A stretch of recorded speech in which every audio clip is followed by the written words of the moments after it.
Matapos ang isa't kalahating buwan na paglalayag mula Asia, sa wakas, makikita na rin ulit namin ang lupa.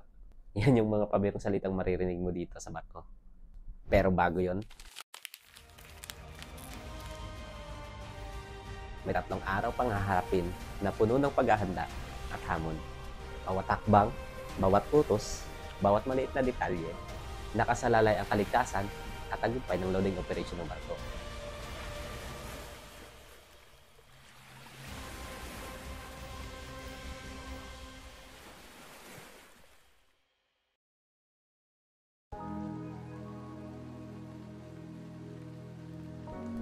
Tatlong araw bago pumasok ng puerto, kailangan naming tapusin lahat ng paghahanda, maulan at malamig.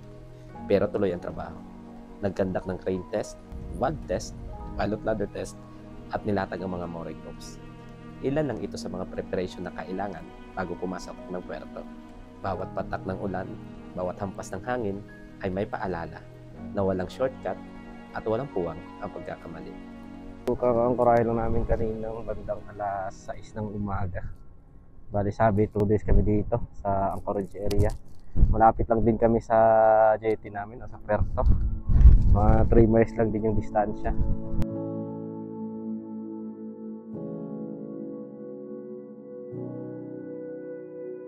Oras-oras chinecheck yung angkla para matiyak na sa tamang posisyon pa at nasa tamang posisyon din yung barko. At sa gabi, masisilayan mo ang ilaw ng barko at ng paligid na nagbibigay ng kakaibang view habang nakaangkorahe kami. Malamig, tahimik at misteryoso. Pero bawat takbo ay may kapalit, seguridad at operasyon ng barko. Umaga, alas 2 ng madaling araw, medyo mababa na yung temperature. Ang lamig, papunta ngayon akong proa para i-check na naman ulit yung angkla. Bali every hour talaga namin ginagawa to hanggang matapos. 12 to 4 pala yung duty ko. So may 2 oras pa ako mahigit, 2 ikot pa pagkatapos nito.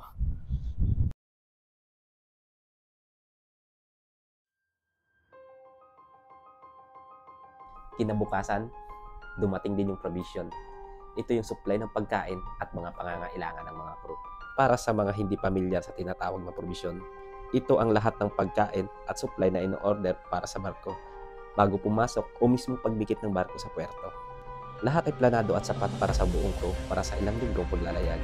Sa gitna ng lamig at pagod, bawat crates ay may malaking ginhawa at nagbibigay lakas sa amin para sa mga darating pang mga araw.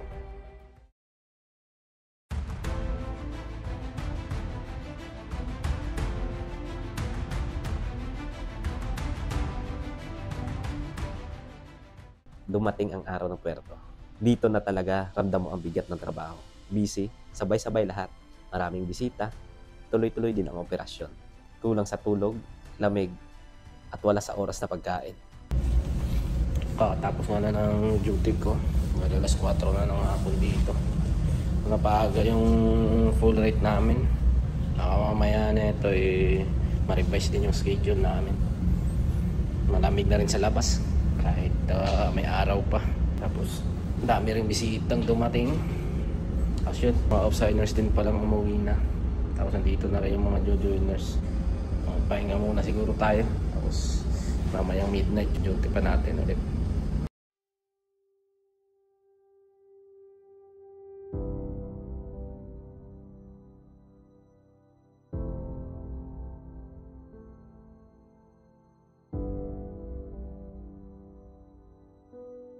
Sa gitna ng hirap, natutunan namin ang kahalagahan ng pagtutulungan.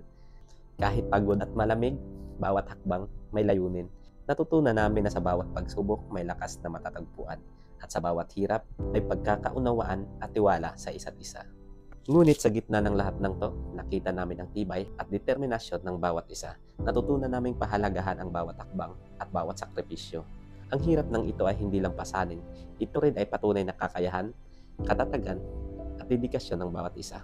Sa bawat patak ng pawis, may aral at inspirasyong dala.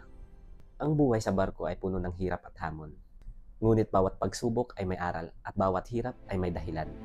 Hindi biro ang buhay sa barko, pero hindi rin basta-basta ang determinasyon ng bawat isa. Sa pagtutulungan, pagtsatsaga at pananampalataya na kaya naming ngampasan ang lahat. Kahit gaano kahirap, may pag-asa at tagumpay na naghihintay. Ang hirap ay pansamantala lang, pero ang lakas, aral at inspirasyon na natutunan namin ay mananatili sa amin kahit saan man kami dalhin ng agos ng buhay.